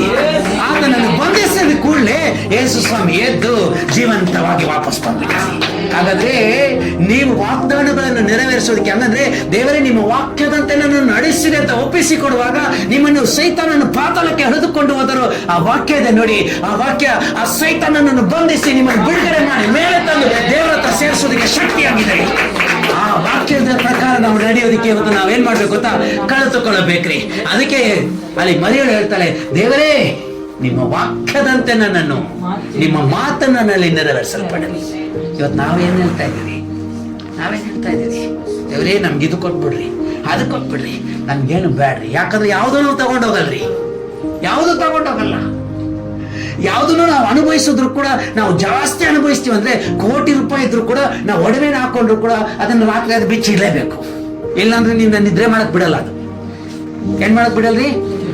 ಎಲ್ಲ ನಾನು ಹಂಗೆ ಮಾಡ್ಕೊಳ್ತೀನಿ ಅಂದ್ರೆ ಈ ಕಡೆ ತಿರುಗುವಾಗ ಈ ಕಡೆ ಒಂದ್ಸರಿ ಚುಚ್ಚತ್ತೆ, ನಾನು ಇನ್ನೂ ಇದೀನಿ, ನೀನ್ ನಿದ್ದೆ ಮಾಡಂಗಿಲ್ಲ ಅನ್ನತ್ತೆ. ಏನನ್ನತ್ರಿ? ಏನ್ ಮಾಡ್ಬೇಕು? ಅದಕ್ಕೆ ನೀವು ನಿದ್ದೆ ಮಾಡ್ಬೇಕಂದ್ರೆ ಬಿಚ್ಚಿ ಇಡಲೇಬೇಕು. ಇನ್ ಕೇಸ್ ಏನಾದ್ರು ಅದನ್ನ ಹಾಕೊಂಡು ಹಂಗೆ ಸತ್ತೋಗ್ಬಿಟ್ವಿ ಅಂತ ಇಟ್ಕೊಳ್ರಿ. ಫಸ್ಟ್ ಬೀಗ ಮಕ್ಳು ಇರ್ತಾರೆ ನೋಡಿ, ತುಂಬಾ ಪ್ರೀತಿ ಇರ್ತಾರೆ, ಅಮ್ಮ ಅಂತಾರೆ, ಹಂಗೆ ಇರ್ಲಿ ಬೇಡ, ಬಿಚ್ಬಿಡು, ಹಾಕ್ಬೇಡ, ಏನು ಬಿಚ್ಬೇಡ, ಹಾಕ್ಲಿ ಬಿಡು, ಹಂಗೆ ಮಣ್ಣಲ್ಲಿ ಮಣ್ಣಾಗಿ ಅಲ್ಲಿ ಜೊತೆಲಿರ್ಲಿ ಅಮ್ಮ ಜೊತೆ ಅಂತ ಬಿಡ್ತಾರ್ರಿ. ಆಯ್ತು ಅಂತ ಮುಚ್ಚಿ ಮಣ್ಣು ಮಾಡಿ ಬಂದ್ಬಿಟ್ರೆ, ಈ ಮುಚ್ತಾನೆ ನೋಡಿ, ಮಣ್ಣು ಮುಚ್ತಾನೆ ನೋಡ್ತಾನೆ ಇರ್ತಾನೆ, ನನಗೆ ಲಾಟ್ರಿ ಟಿಕೆಟ್ ಹೊಡಿತಪ್ಪ ಇವತ್ತು. ಏನ್ ಮತ್ತೇನ್ ಇವ್ರು ಬಂದು ತೆಗೆದು ನೋಡ್ತಾರೆ ಏನೋ? ಎಲ್ಲಾರು ಹೋದ್ಮೇಲೆ ಇವ್ನು ಬಂದು ಅಗದ್ಬಿಟ್ಟು ತೆಗೆದ್ಬಿಟ್ಟು ಮುತ್ತ ಮುಚ್ಚಿಬಿಡ್ತಾನೆ. ಯಾಕಂದ್ರೆ ಬಂದು ನೋಡಲ್ಲ. ಹಾಗಾದ್ರೆ ನಾವು ಏನೇ ದುಡಿದ್ರು, ಏನೇ ಸಂಪಾದಿಸಿದ್ರು, ಏನೇ ಇಟ್ಕೊಂಡ್ರು, ನಾವು ಹೋಗುವಾಗ ಏನು ತಗೊಂಡೋಗಲ್ಲ. ಅದೇ ನಮ್ಮನ್ನ ಜೀವಂತವಾಗಿ ಎಬ್ಬಿಸಿ ದೇವರ ಹತ್ರ ಕರ್ಕೊಂಡು ಹೋಗೋದಕ್ಕೆ ಒಬ್ರು ಇದ್ದಾರೆ ಅಂತ ಹೇಳಿದ್ರೆ ದೇವರು ಕಳಿಸಿಕೊಟ್ಟಂತ ವಾಕ್ಯವೇ. ನಾವು ಆ ವಾಕ್ಯಗಳನ್ನು ಹಿಡಿದುಕೊಂಡರೆ ಮಾತ್ರನೇ, ಆ ವಾಕ್ಯಗಳನ್ನು ಹಿಡಿದುಕೊಂಡರೆ ಮಾತ್ರನೇ ನಾವು ಏನ್ರಿ ಎಷ್ಟೇ ಅವಮಾನ ಪಟ್ಟರು ಅಷ್ಟು ಧನ್ಯರಾಗ್ಬಿಡ್ತೀವಿ. ಈ ವಾಕ್ಯಕ್ಕಾಗಿ ನಾವೇನ್ ಮಾಡ್ತಾ ಇದೀವಿ? ಈ ವಾಕ್ಯಕ್ಕಾಗಿಯೇ ಫಸ್ಟ್ ಮರೆಯಲ್ಲ ಏನ್ ಗೊತ್ತಾ ಮಾಡ್ಲು? ಅವಮಾನ ಮಾಡ್ಲು. ಹೆಂಗಪ್ಪ ಬಸ್ರಿ ಆದ್ಲು, ಇನ್ನು ಮದ್ವೆನೇ ಆಗಿಲ್ವಲ್ಲ, ಎಲ್ಲೋದ್ಲು? ಅವ್ನ ಮದ್ವೆ ಆಗೋಕ್ಕಿದ್ದ ನೋಡಿ ಒಬ್ಬ ಯೋಸೆಪ್ಪ, ಅವನು ಪ್ಲಾನ್ ಮಾಡ್ಬಿಟ್ಟ, ಇವಳನ್ನ ಬಿಟ್ಟು ಸೈಲೆಂಟ್ ಆಗಿ ಹೋಗ್ಬಿಡನ್ನ. ಊರ್ ಮಧ್ಯೆ ಎಲ್ಲ ಮಾತಾಡ್ತಿದ್ದಾರೆ, ನನಗೆ ಅವಮಾನ ಆಗ್ತಾ ಇದೆ. ಏನಾಗ್ತಾ ಇದೆಯವ? ಆಗತ್ತಾ ಇಲ್ವಾ? ಬೇರೆ ಒಂದು ಮಗುಗೆ ಮದ್ವೆ ಆಗಕ್ ಹೋಗ್ತಾನೆ ನೋಡಿ ಅಂತ ಹೇಳ್ತಾರ ಇಲ್ವಾ? ಅವಮಾನ ಆಗತ್ತಾ ಇಲ್ವಾ? ಇವನ್ ಸೀಕ್ರೆಟ್ ಆಗಿ ಬಿಟ್ಟು ಹೋಗ್ಬಿಡ ಅಂತ ಪ್ಲಾನ್ ಮಾಡ್ದ. ಅದೇ ದೇವರು ವಾಕ್ಯ ಅಲ್ಲಿರೋದ್ರಿಂದ ಆ ವಾಕ್ಯ ಇವನೊಂದಿಗೆ ಬಂದು ಮಾತಾಡ್ತಾರೆ. ಆ ವಾಕ್ಯ ಯೌಸೇಪನ ಹತ್ರನೂ ಬಂದು ಮಾತಾಡ್ತು. ಅದು ದೇವರ ಸಂಕಲ್ಪ. ಹಲ್ಲೆಲೂಯ. ನಿಮಗೆ ಅವಮಾನ ಬರುವಾಗ ಆ ವಾಕ್ಯನೇ ನಿಮ್ಮ ಪರವಾಗಿ ನಿಂತಿರೋದ್ರಿ. ಯಾರಿಗೋಸ್ಕರ ಅವಮಾನ ಪಡ್ತಾ ಇದ್ರ ನೀವು? ಹಾಗಾದ್ರೆ ನಿಮ್ ಪರವಾಗಿ ಯಾರು ನಿಂತಿರೋದ್ರಿ? ಭೂಮಿ ಆಕಾಶ ಅಳಿದು ಹೋದರೂ ನಿಮ್ಮ ಜೀವನ ಸಂಪೂರ್ಣವಾಗಿ ನಾಶನವಾಗ್ಬಿಟ್ರು, ನೀನು ಮಾತ್ರ ಆ ವಾಕ್ಯದಿಂದ ಬದುಕಿ ವಾಕ್ಯದಿಂದ ಬದುಕಿ. ನನ್ನ ಜೀವನದಲ್ಲಿ ಇವತ್ತು ದೇವರೇ, let your will be done, let your words B fulfil in my life. ನಿಮ್ಮ ವಾಕ್ಯಗಳು ನನ್ನ ಜೀವನದಲ್ಲಿ ನೆರವೇರಿಸಲ್ಪಡಲಿ. ಏನ್ ಹೇಳ್ತಾರೆ ಮರಿಯಲು? ನಿಮ್ಮ ವಾಕ್ಯಗಳು, ನಿಮ್ಮ ಮಾತುಗಳು ನನ್ನ ಜೀವನದಲ್ಲಿ ನೆರವೇರಿಸಲ್ಪಡಲಿ. ದಯವಿಟ್ಟು ಇದೊಂದೇ ಪ್ರಾರ್ಥನೆ ಮಾಡಿ ಸಾಕು. ಇದಕ್ಕಿಂತ ದೊಡ್ಡದು ನಮ್ಗೇನು ಅಭಿಷೇಕ ಕೊಡು, ಏನು ಕೃಪೆ ಕೊಡು, ಬೆಂಕಿ ಕೊಡು, ಎಲ್ಲ ಕೊಟ್ರು ವಾಕ್ಯ ಇಲ್ಲ ಅಂದ್ರೆ ಆ ವಾಕ್ಯನೇ ದೇವರ ಆತ್ಮನು. ಯೇಸು ಸ್ವಾಮಿ ಹೇಳಿದಾರಲ್ವಾ, ನಾನು ಹೇಳುವ ಈ ಮಾತುಗಳೇ ಆತ್ಮವಾಗಿಯೂ ಜೀವವಾಗಿಯೂ ಇದೆ. ವಾಕ್ಯ ಅಂತ ಹೇಳ್ಬಿಟ್ಮೇಲೆ ಬರೀ ಬುಕ್ಕಲ್ಲಿರುವಂತ ಅಕ್ಷರಗಳನ್ನ ನೋಡಕ್ ಹೋಗ್ಬೇಡ್ರಿ, ಅದು ಆತ್ಮ. ಅದಕ್ಕೆ ಅಲ್ಲಿ ನೆಕ್ಸ್ಟ್ ವಾಕ್ಯಗಳು ಹೇಳುತ್ತೆ, ಪವಿತ್ರಾತ್ಮನು, ಯಾರೀ ಪವಿತ್ರಾತ್ಮನು ಮರಿಯಳ ಮೇಲೆ ಚಲಿಸುವಾಗ ಆಕೆ ಗರ್ಭವತಿ. ಹಾಗಾದ್ರೆ ಪವಿತ್ರಾತ್ಮ ನೋಡಿ, ಆ ವಾಕ್ಯವೇ ಆಕೆಯಲ್ಲಿ ಗರ್ಭವತಿ ಆಗಿತ್ತು. ಆ ವಾಕ್ಯವೇ ಬೈಬಲ್ ತಗೊಂಡು ಹೋದ್ ನೋಡಿ. ಕೆಲವೊಂದು ವರ್ಷಗಳು 4ನೇ ವಾಕ್ಯ ಯೋಹಾನನು 1:14 ಆ ವಾಕ್ಯವೆಂಬವನು ನರ ಅವತಾರ ಎತ್ತಿ ನಮ್ಮ ಮಧ್ಯದಲ್ಲಿ ವಾಸ ಮಾಡಿದನು. ನೋಡಿ, ಆ ವಾಕ್ಯವೆಂಬವನು ಎಲ್ಲೋದ್ನು ಗೊತ್ತಾ? ನರ ಅವತಾರ ಅಂದ್ರೆ ಹೊರಗೆ ಬಂದ ಮೇಲೆ ಎಲ್ಲ ಮರಿಯಳ ಹೊಟ್ಟೆ ಒಳಗೆ ಹೋಗ. ಎಲ್ಲಿ ಮಗು ಬರೋದ್ರಿ? ಫಸ್ಟ್ ಹೊಟ್ಟೆ ಒಳಗ ಹೊರಗ. ಹಾಗಾದ್ರೆ ಆ ವಾಕ್ಯ ಎಲ್ಲೋಯ್ತ್ರಿ? ಮರಿಯಳ ಹೊಟ್ಟೆ ಹೊಳಗೋಯ್ತು. ಹಾಗಾದ್ರೆ ಅಲ್ಲಿ ವಾಕ್ಯ ಇನ್ನೂ ಸ್ವಲ್ಪ ಮೇಲೆ ಏನ್ರಿ, ಲೂಕನ ಬರೆದ ಸುವಾರ್ತೆ ಪುಸ್ತಕದಲ್ಲಿ ನಾವು ಓದುವಾಗ ಅಲ್ಲಿ ಪವಿತ್ರಾತ್ಮನು, ಆ 35ನೇ ವಾಕ್ಯ ಓದುವಾಗ ಅಲ್ಲಿ ಹೇಳುತ್ತೆ ನೋಡಿ, ಪವಿತ್ರಾತ್ಮನು ಆಕೆಯ ಮೇಲೆ ಚಲಿಸುವಾಗ ದೇವರ ಬಲವು. ಹಾಗಾದ್ರೆ ಪವಿತ್ರಾತ್ಮನ ಬಲವು ಆಕೆಯ ಮೇಲೆ ಚಲಿಸಿತು. ಶಕ್ತಿ. ಹೋದ್ರಿ ಆ ವಾಕ್ಯನ 35. ನಿನ್ನ ಮೇಲೆ ಪವಿತ್ರಾತ್ಮನು ಬರುವುದು, ಪರಾತ್ಪರನ ಶಕ್ತಿಯ ನೆರಳು ನಿನ್ನ ಮೇಲೆ ಬೀಳುವುದು. ಆದ್ದರಿಂದ ಹುಟ್ಟುವ ಆ ಪವಿತ್ರ ಶಿಶು ದೇವರ ಮಗು ಎನಿಸಿಕೊಳ್ಳುವುದು. ಹಲ್ಲೆಲೂಯಾ. ನೋಡಿ, ಪವಿತ್ರಾತ್ಮನು ನಿನ್ನ ಮೇಲೆ ಬರುತ್ತಾನೆ. ಆಗ ಹೇಳ್ರಿ, ಪರಾತ್ಪರನ ಶಕ್ತಿ. ಪರಾತ್ಪರನ ಶಕ್ತಿ ಯಾವ್ದು ಗೊತ್ತಾ? ಈ ವಾಕ್ಯ ರೀ. ಪರಾತ್ಪರನ ಶಕ್ತಿ ಯಾವ್ದ್ರಿ? ಈ ವಾಕ್ಯ ನಿನ್ನಲ್ಲಿ ಬರುತ್ತದೆ. ಆಗ ನಿನ್ನಲ್ಲಿ ಏನಾಗುತ್ತೆ? ಒಂದು ಮಗು ಹುಟ್ಟುತ್ತಾನೆ. ಹಾಗಾದ್ರೆ ಯೇಸು ಕ್ರಿಸ್ತನು ವಾಕ್ಯವಾಗಿ ಇದ್ದವನು ಮರಿಯಳ ಹೊಟ್ಟೆಗೆ ಹೋಗಿ ಮಾಂಸ, ಹಾಗಾದ್ರೆ ನರ ಅವತಾರವನ್ನು ತೆಗೆದುಕೊಂಡು ಆತನ ಹೊರಗೆ ಬಂದು ಕೆಲವೊಂದು ವರ್ಷ ಏನಾದ ಆ ಪವಿತ್ರ ಆ ವಾಕ್ಯದಿಂದ ನಾವು ತುಂಬಿಸಲ್ಪಟ್ಟಿದ್ರೆ ಕೃಪೆಯಿಂದಲೂ ಸತ್ಯದಿಂದಲೂ ಜೀವಿಸುವವರಾಗಿರುತ್ತೀವಿ. ಅದೇ ಯೇಸು ಕ್ರಿಸ್ತನು ಮರಿಯಳ ಹೊಟ್ಟೆ ಒಳಗೆ ಹೋಗುವಾಗ ಕೃಪೆಯಿಂದಲೂ ಸತ್ಯದಿಂದಲೂ ಹೊರಗೋದ. ಆ ಹೊರಗೆ ಬಂದಾಗ ಆ ಜೀವಿಸಿ ತೋರಿಸ್ತಾನೆ. ಆ ವಾಕ್ಯ ನಮ್ಮಲ್ಲಿ ಇಲ್ಲ ಅಂದ್ರೆ ನೀವೆಷ್ಟು ಬೇಡ್ಕೊಂಡ್ರು ಕೃಪೆಯು ಸತ್ಯವು ನಮ್ಮ ಜೀವನದಲ್ಲಿ ಕ್ರಿಯೆ ಮಾಡೋದೇ ಇಲ್ಲ. ದೇವರೇ, ನಿಮ್ಮ ವಾಕ್ಯದಂತೆ ನನ್ನನ್ನು ನಡೆಸಿದ ದೇವರ ಕೃಪೆಯು ಸತ್ಯವು ನಿಮ್ಮ ಬಲಗೈ ಎಡಗೈಯಾಗಿದ್ದು ಇರೋದಕ್ಕೆ ಪ್ರಾರಂಭಿಸ್ಬಿಡುತ್ತೆ. ಹಾಗಾದ್ರೆ ಇವತ್ತು ನಾನೇನ್ ಪ್ರಾರ್ಥನೆ ಮಾಡ್ಬೇಕ್ರಿ? ನಿಮ್ಮ ವಾಕ್ಯ. ನೀವೇನೋ ಒಂದು ಸಂಕಲ್ಪ ಮಾಡಿದ್ದಾನೆ. ಯೇಸು ಸ್ವಾಮಿಗೆ ಒಂದು ಸಂಕಲ್ಪವನ್ನು ಇಟ್ಟು ಯೇಸು ಸ್ವಾಮಿನ ಕಳಿಸಿದ್ರು. ಒಂದು ಉದ್ದೇಶದಿಂದ ಕಳಿಸಿದ್ರು. ಹೋಗಪ್ಪ ಸುಮ್ಮನೆ ಟೈಮ್ ಪಾಸ್ ಮಾಡ್ಕೊಂಬ ಅಂತ ಕಳಿಸ್ಲಿಲ್ಲ, ಒಂದು ಉದ್ದೇಶದಿಂದ ಕಳಿಸಿದ್ರು. ಹಾಗಾದ್ರೆ ನನ್ನನ್ನು ಕಳಿಸುವಾಗಲೂ ದೇವರು ಒಂದು ಉದ್ದೇಶದಿಂದ ಕಳಿಸಿದ್ದಾರೆ. ನಮ್ಮ ಉದ್ದೇಶದಂತೆ ಜೀವಿಸದಂತೆ ನೀವು ನಮಗೆ ಇಟ್ಟಿರುವಂತಹ ಉದ್ದೇಶ ಏನೋ ಅನ್ನೋದನ್ನು ನಮಗೆ ತೋರಿಸು ಸ್ವಾಮಿ. ನೀವು ಬರೆದಿಟ್ಟಿದ್ದೀರಾ ಎಲ್ಲೋ ಒಂದ್ ಕಡೆ, ಆ ಜೀವನ ನಂದೇ ಸ್ವಾಮಿ, ನಾನು ಹಂಗೆ ಜೀವಿಸ್ತೀನಿ. ನಮ್ಮನ್ನು ಭೂಲೋಕದಲ್ಲಿ ಕಳಿಸಿದ್ದಾನಂದ್ರೆ ದೇವರ ಉದ್ದೇಶ ಏನ್ ಗೊತ್ತಾ? ದಿನಕ್ಕೆ ದಿನ ಆತನ ಮಗನ ಸಾರೂಪ್ಯ ಉಳ್ಳವರಾಗಿ ಮಾರ್ಪಡದೆ. ದೇವರು ನಮ್ಮನ್ನು ನೋಡುವಾಗ ತಮ್ಮ ಮಗನ ಸಾರೂಪ್ಯ ಉಳ್ಳವರಾಗಿ ನೋಡುತ್ತಾನಂತೆ. ಹಾಗಾದ್ರೆ ತನ್ನ ಮಗನು ವಾಕ್ಯಗಳನ್ನೇ ನೆರವೇರಿಸುವುದಕ್ಕಾಗಿ ಜೀವಿಸ್ತಾ ಅಂದ್ರೆ ನಾವು ಕೂಡ ಆ ವಾಕ್ಯಗಳನ್ನು ಅನುಸರಿಸಿಕೊಂಡು ಆ ವಾಕ್ಯದಂತೆಯೇ ನಾವು ಜೀವಿಸಬೇಕು. ಆ ವಾಕ್ಯಗಳನ್ನು ನಾವು ನೆರವೇರಿಸೋದಲ್ಲ. ದೇವರೇ, ನಿಮ್ಮ ವಾಕ್ಯವನ್ನು ನಮ್ಮಲ್ಲಿ ನೀವು ನೆರವೇರಿಸಿಕೊಳ್ಳಿ. ನಾವು ಪಾತ್ರಗಳು, ನೀವು ಏನಕ್ಕಾಗಿ ನಮ್ಮನ್ನು ರೂಪಿಸಿದ್ದೀರಾ ಹಂಗೆ ಉಪಯೋಗಿಸಿಕೊಳ್ಳಿರಿ ಸ್ವಾಮಿ. ಕೆಲವು ಕೆಲವೊಂದು ಅಭಿಷೇಕ ಕೊಡ್ರಿ, ಕೆಲವೊಬ್ರು ಸೇವಕರನ್ನ ನೋಡಿ ಈ ತರ ಅಭಿಷೇಕ ಕೊಡ್ರಿ, ನನಗೆ ಬೇಡ್ರಿ, ನನ್ನನ್ನು ಯೇಸು ತರ ಮಾಡ್ರಿ. ಕೆಲವೊಬ್ರು ಪ್ರವಾದಿಸೋದು ನೋಡಿ, ಅಪ್ಪ ಇಂಥ ಒಂದು ಅಭಿಷೇಕ ಇದ್ಬಿಟ್ರೆ ಸಾಕು ದೇವ್ರೆ ಅಂತ ಕೇಳ್ತೀವಿ ನಾವು. ಬ್ಯಾಡ್ರಿ, ಯೇಸು ತರ ನಾನು ಮಾಡ್ಬಿಡಿ. ನನ್ನ ಪ್ಲಾನ್, ನನ್ನ ಜೀವನದಲ್ಲಿ ನೀವು ಯಾವ ಉದ್ದೇಶದಿಂದ ಕಳಿಸಿದ್ರಿ ಅದನ್ನ ನೀವು ನೆರವೇರಿಸ್ಕೊಳ್ರಿ, ನಿಮ್ ಚಿತ್ತದಂತೆ. ಒಬ್ಬರನ್ನು ಅವಮಾನಕ್ಕಾಗಿ ದೇವರು ಕರೆದಿಲ್ರಿ. ಯೇಸು ಕ್ರಿಸ್ತನಲ್ಲಿ ಯಾರನ್ನೂ ದೇವರ ಅವಮಾನಕ್ಕಾಗಿ ಕರೆದಿಲ್ರಿ. ಎಲ್ಲರಿಗೂ ಏನಾಗ್ಬೇಕಂತಾರಿ, ಶುಭ ಉಂಟಾಗಬೇಕೆಂದು ಹಿತವಾದದನ್ನೇ ಚಿಂತಿಸಿಟ್ಟಿದ್ದಾನ್ರಿ. ಎತ್ತುವ ತನಕ ಆಕೆಗೆ ಅವಮಾನ ಇತ್ತರಿ. ಮಗುನ ಹೆತ್ಬಿಟ್ಟ ಮೇಲೆ ಯಾರೆಲ್ಲ ಯೇಸು ಸ್ವಾಮಿ ನೋಡಕ್ ಬಂದ್ರು ಅವರೆಲ್ಲರೂ ಮರೆಯಳಿಗೂ ಕೂಡ ಅಡ್ಡು ಬಿದ್ರು. ಇಲ್ಲ ಸ್ವಾಮಿ, ನನಗಿನ್ನೂ ಲಗ್ನ ಆಗಿಲ್ಲ, ಲಗ್ನ ಆದ್ಮೇಲೆ ನೋಡೋಣ, ನನಗೆ ಈಗ ಬೇಡ ಸ್ವಾಮಿ, ನಾನು ನೀನು ಸುಮ್ಮನೆ ಅವಮಾನ ಪಡಕ್ಕಾಗಲ್ಲ, ಎಷ್ಟು ಮಂದಿ ಎಷ್ಟು ಮಾತಾಡ್ತಾರೆ, ಇವೆಲ್ಲ ನನಗೆ ಬೇಡ. ನಿಮಗೆ ಗೊತ್ತಿಲ್ಲ, ಪದ್ಧತಿ ಒಂದಿದೆ ಏನ್ರಿ, ಯೆಹೂದ್ಯರ ಪದ್ಧತಿ ಒಂದಿದೆ. ಒಂದು ಸ್ತ್ರೀ ಲಗ್ನ ಆಗೋದಕ್ಕೆ ಮುಂಚೆ ಮಗು ಇದ್ರೆ ಆಕೆ ಹೊಟ್ಟೆಯಲ್ಲಿ ಕಲ್ಲೆಸೆದು ಕೊಂದು ಬಿಡ್ತಾರ್ರಿ. ಯಾಕಂದ್ರೆ ವಿಭಚಾರ ಮಾಡಿದೆ ಅಂತ ತೀರ್ಮಾನ ಆಗ್ಬಿಡತ್ತೆ, ಅಲ್ಲಿ ಕಲ್ಲೆಸೆದು ಕೊಂದು ಬಿಡ್ತಾರ್ರಿ. ಈಕೆಗೆ ಕಲ್ಲೆಸೋದ್ರೇನ್ರಿ? ಯಾಕ್ರಿ? ವಾಕ್ಯ ಇತ್ತು ನೋಡಿ, ವಾಕ್ಯ ಯಾರ ಮನಸ್ಸಿಗೂ ಕಲ್ಲೆಸೆಯುವಂತ ಸ್ವಭಾವ ಉಂಟಾಗದಂತೆ ಈ ವಾಕ್ಯ ತಡೆದು ನಿಲ್ಲಿಸುತ್ತೆ. ಇವತ್ತು ಯೇಸು ಸ್ವಾಮಿ ಹೇಳಕ್ ಹೋಗುವಾಗ ಎಲ್ಲರೂ ನಿಮ್ಮನ್ನ ಅವಮಾನ ಪಡಿಸ್ತಾರೆ ಅಂತ ನೀವು ತಿಳ್ಕೊಂಡಿದ್ದೀರಾ. ಆದ್ರೆ ಒಂದು ವಿಷಯ ನೀವು ಚೆನ್ನಾಗಿ ತಿಳ್ಕೋಬೇಕು, ಯಾರನ್ನು ನಿಮ್ಮನ್ನು ಅವಮಾನ ಪಡಿಸೋದಕ್ಕೆ ಯಾರನ್ನು ಪ್ರೇರೇಪಿಸಲು ಅದು ಆ ವಾಕ್ಯ ಬಿಡೋದಿಲ್ಲ, ಅದು ತಡೆದು ನಿಲ್ಲಿಸತ್ರಿ, ತಡೆದು ನಿಲ್ಲಿಸತ್ರಿ.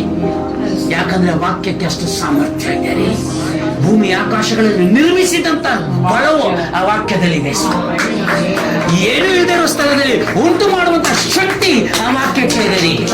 ಆ ವಾಕ್ಯಗಳನ್ನು ನಾವು ನಮ್ಮ ಜೀವನದಲ್ಲಿ ನೆರವೇರಿಸಿ ಅಂತ ಒಪ್ಪಿಸಿಕೊಡುವಾಗ ನಮ್ಮ ಮಾರ್ಗಗಳೆಲ್ಲ ಅವಮಾನವಾಗಿ ಕಾಣಿಸಿಕೊಂಡರು ಯಾವ ಶತ್ರುನು ನಮ್ಮ ಮೇಲೆ ಕೈ ಇಡೋದಕ್ಕೆ ಬಿಡೋದಿಲ್ಲ. ಯಾವ ಅವಮಾನವು ನಮ್ಮ ಮೇಲೆ ಶಾಶ್ವತವಾಗಿರೋದಕ್ಕೆ ಬಿಡೋದಿಲ್ಲ. ನಾವೆಷ್ಟು ಅವಮಾನವನ್ನು ಅನುಭವಿಸಿದೀವೋ ಅದಕ್ಕೆ ಎರಡಷ್ಟು ಮಾನವನ್ನು ಹೊಂದ್ಕೊಂಡ್ಬಿಟ್ಟ ಮೇಲೆನೆ ನಾವು ಯೇಸು ಸ್ವಾಮಿ ಹತ್ರ ತೀರ್ಮಾನ ಮಾಡಿ, ದೇವರೇ ನಿಮ್ಮ ವಾಕ್ಯ ನನ್ನ ಜೀವನದಲ್ಲಿ ಬೈಬಲ್ ತಗೊಂಡು ಹೋದ್ ನೋಡ್ರಿ. ಮರಿಯಲ್ಲ ಹೊಟ್ಟೆಯಲ್ಲಿ ಕೂಸು ಇತ್ರಿ. ಆಕೆ ಹೋಗಿ ಜಕರ್ಯ ಅನ್ನುವಂತ ಒಂದು ಯಾಜಕನ ಹೆಂಡತಿನ ಭೇಟಿ ಮಾಡ್ತಾಳೆ, ಎಲಿಸಬೆತ್ನ. ಯಾರನ್ನ ಭೇಟಿ ಮಾಡ್ತಾಳ್ರಿ? ಆ ಎಲಿಸಬೆತ್ನ ಭೇಟಿ ಮಾಡೋಗ್ಲೇ ಆ ಎಲಿಸಬೆತ್ ಹೊಟ್ಟೆಯಲ್ಲಿರುವಂತ ಕೂಸು ಜಿಗಿತಂತೆ. ಆಕೆ ಹೇಳ್ತಾಳೆ, ನೀನು ಸ್ತ್ರೀಗಳಲ್ಲಿ ಧನ್ಯಳು. ಆದ್ರೆ ಅಲ್ಲಿ ನಡೆದಿದ್ದ ಘಟನೆ ಏನ್ರಿ, ಮದುವೆ ಆಗೋದಕ್ಕೆ ಮುಂಚೆನೆ ಏನ್ ಹೇಳ್ಬೇಕಾಗಿತ್ತು ಆಕ್ಚುಲಿ ಅಲ್ಲಿ, ಆದ್ರೆ ಏನ್ ಹೇಳಿದ್ರು ನೀ ವಾಕ್ಯ ಇದ್ರೆ ನೀನು ಸ್ತ್ರೀಗಳಲ್ಲಿ ಧನ್ಯಳಯ್ಯ. ಅವಮಾನ ಪಡೋ ಜಾಗದಲ್ಲೇ ನಿನಗೆ ಘನ, ಮನ, ಮಹಿಮೆ ಎಲ್ಲ ಉಂಟಾಗೋದು. ಎಷ್ಟು ಜನಕ್ಕೆ ಅರ್ಥ ಆಯ್ತು? ಎಷ್ಟು ಜನಕ್ಕೆ ಅರ್ಥ ಆಯ್ತು? ವಾಕ್ಯ ಇಲ್ಲ ಅಂದ್ರೆ ಆಟೋಮೆಟಿಕ್ ಮಾನ ಬರುತ್ತೆ. ವಾಕ್ಯ ಇಲ್ಲ ಅಂದ್ರೆ ಮಾನಕ್ಕೆ ಬದಲಾಗಿ ಅವಮಾನ ಬರುತ್ತೆ. ನನ್ನ ಹತ್ರ ವಾಕ್ಯ ಇಲ್ಲದೆ ನಾನು ಪ್ರಾರ್ಥಿಸ್ತೀನಿ, ಯೇಸು ನಂಬ್ತೀನಿ, ಯೇಸು ನಂಬ್ರಿ ಅಂತ ಹೇಳಿದ್ರೆ ಖಂಡಿತ ಅಲ್ಲಿ ನೀವು ಅವಮಾನ ಪಡೋದು ಗ್ಯಾರಂಟಿ. ಪ್ರಾರ್ಥನೆ ಮಾಡ್ಲಾರ್ದೆ ಇದ್ರೆ ಅವಮಾನ ಪಡೋದು ಗ್ಯಾರಂಟಿ. ವಾಕ್ಯ ಹೇಳುತ್ತಾ ಇಲ್ಲೋ ಪ್ರಾರ್ಥನೆ ಮಾಡುವಂತ. ಹಾಗಾದ್ರೆ ಪ್ರಾರ್ಥಿಸಿದ್ರೆ ನಾನು ವಾಕ್ಯದ ಪ್ರಕಾರ ನಡೀತಾ ಇದ್ದೀನಿ. ಪ್ರಾರ್ಥಿಸಿಲ್ಲ ಅಂದ್ರೆ ಯಾವತ್ತೋ ಒಂದಿನ ಪ್ರಾರ್ಥನೆ ಮಾಡುವಂತ ಬೈಬಲ್ ಅಲ್ಲಿ ಇದೆಯಾ? ದಿನ ಪ್ರಾರ್ಥನೆ ಮಾಡೋದಿದೆಯಾ? ಎಡೆಬಿಡದೇ ಪ್ರಾರ್ಥಿಸಿರಿ. ಅವಮಾನ ಬರಬೇಕು, ಮನಸ್ಸು ನೋಡ್ಬೇಕು, ಅವಾಗಲೇ ಮುಂಜಾನೆ ನಾನು 6 ಎದ್ದೋಳೋದು.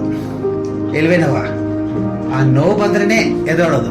ಇಲ್ಲ ಅಂದ್ರೆ ನಾನು ಸತ್ರು ಹೋಗ ಅಂತ ಬೈದ್ಬಿಟ್ಟೆ ಮಾಡ್ಕೊಳ್ತೀನಿ.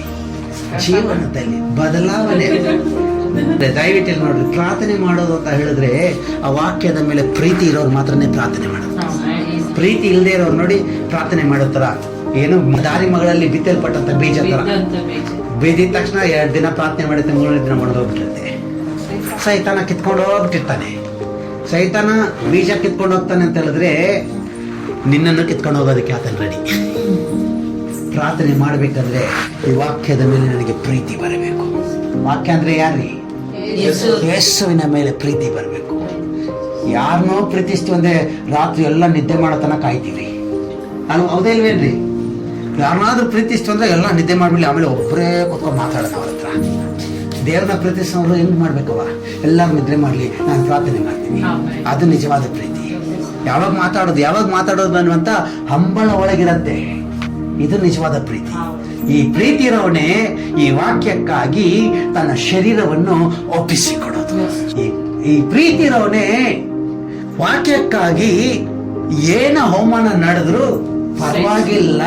ಯಾಕಂದ್ರೆ ಈ ವಾಕ್ಯವು ಶಾಶ್ವತವಾದದ್ದು. ಮನುಷ್ಯರ ಮಾತುಗಳೆಲ್ಲ ಯಾವುದು ಶಾಶ್ವತ ಇಲ್ಲ. ಅದು ಇವತ್ತು ಅವಮಾನ ಪಡಿಸತ್ತೆ, ನಾಳೆ ಬಂದು ಅದೇ ನಮ್ಮ ಕಾಲ ಹತ್ರ ಬಿದ್ದಿರತ್ತೆ. ನಾವು ಯಾವುದಕ್ಕೆ ಘನತೆಯನ್ನು ಕೊಡ್ತಾ ಇದ್ದೀವಿ? ಹಾಗಾದ್ರೆ ನನ್ನ ಪ್ರೀತಿ ಎಲ್ಲಿದೆ ರೀ? ಪ್ರೀತಿ ಇರೋರು ಏನ್ ಮಾಡ್ತಾರವ? ಎಲ್ಲ ನಿದ್ದೆ ಮಾಡಿದ ತಕ್ಷಣ ಇಯರ್ಫೋನ್ ಹಾಕೊಂಡ್ಬಿಡ್ತಾರೆ, ಮಾತಾಡೋದು. ಇಲ್ವೇನವ? ಮಾತಾಡ್ತೀವ ಇಲ್ವಾ? ಪ್ರೀತಿ ಇದ್ರೆ ಯೋಚನೆ ಮಾಡಿ ನೋಡ್ರಿ. ಯಾಕ್ರಿ ಅವ್ರ ಹತ್ರ ಮಾತಾಡಿಲ್ಲ ಅಂದ್ರೆ ನಿದ್ರೆನೇ ಮಾಡೋಡ್ರಿ. ದೇವರ ಮೇಲೆ ಪ್ರೀತಿ ಇದ್ರೆ ನಾವೇನ್ ಮಾಡ್ತೀವಿ? ಮಾತಾಡ್ತೀವಿ. ಯಾಕಂದ್ರೆ ಅದನ್ನ ಮಾತಾಡಿದ್ರೆ ನಮ್ಮ ಹೃದಯದಲ್ಲಿರುವಂತ ಎಲ್ಲ ಭಾರಗಳನ್ನು ತೆಗೆದಾಕ್ಬಿಟ್ಟು ಮುಂದೆ ನಮ್ಗೆ ಏನ್ ಮಾಡ್ಬೇಕು, ಹೇಗ್ ನಡಿಬೇಕು, ಹೇಗ್ ಜೀವಿಸ್ಬೇಕು ಎಲ್ಲವನ್ನು ತೋರಿಸ್ಕೊಟ್ಟು ನಮ್ಮನ್ನು ಯಾವ ಕಡೆ ಅವಮಾನ ಪಡಲಾರದಂತೆ ನಮ್ಮ ಕೈಗಳನ್ನು ಹಿಡಿದು ನಡೆಸುವ. ಎಲ್ಲಿ ಅವಮಾನವು ಅಲ್ಲೇ ಮಾನವ. ಎಲ್ಲಿ ಮರೆಯಳಿಗೆ ಫಸ್ಟ್ ಅವಮಾನವಾಯ್ತು ಅದೇ ಸ್ಥಳದಲ್ಲೇ ಆಕೆಗೆ ಮಾನ ಉಂಟಾಯಿತು. ಇವತ್ತು ದೇವರು ಹೇಳ್ತಿದ್ದಾರೆ, ನೀವು ಎಲ್ಲಿ ಆತನ ಮಾತಿಗಾಗಿ ಅವಮಾನ ಪಡ್ತಾ ಇದ್ದೀರೋ ಅಲ್ಲಿ 2ರಷ್ಟು ಮಾನ. ಆತನ ಮಾತಿಗೆ ನಾನು ಅವಮಾನನೂ ಪಡಲ್ಲ ಅಂತ ಹೇಳಿದ್ರೆ ಮಾನನೂ ಇಲ್ರಿ. ಒಪ್ಪಿಸ್ಕೊಡ್ರಿ. ಏನ್ ಹೇಳ್ಬೇಕ್ರಿ? ನಿಮ್ಮ ಮಾತಿನಂತೆ ನನಗೆ ಆಗಲಿ. ಯಾಕಂದ್ರೆ ನಿಮ್ಮ ಮಾತು ಒಂದು ನಿಷ್ಫಲವಾಗಲೇ. ಹಾಗಾದ್ರೆ ನೀವು ನನಗೆ ಏನ್ ಮಾತು ಕೊಟ್ಟಿದ್ರು ಅದಕ್ಕೆ ಅವಮಾನ ಆಗ್ಬೋದು, ಅದ್ರ ನಿಷ್ಫಲ ಮಾತ್ರ ಆಗೋದಿಲ್ಲ. ಅದನ್ನ ಕರಗಳಲ್ಲಿ ಒಪ್ಪಿಸಿಕೊಟ್ಟು ನಾವೆಲ್ಲ ಕಣ್ಗಳನ್ನು ಮುಚ್ಚಿ ನಾವು ಪ್ರಾರ್ಥಿಸೋಣ್ರಿ. ಎಲ್ಲರ ಕಣ್ಗಳನ್ನು ಮುಚ್ಚಿ.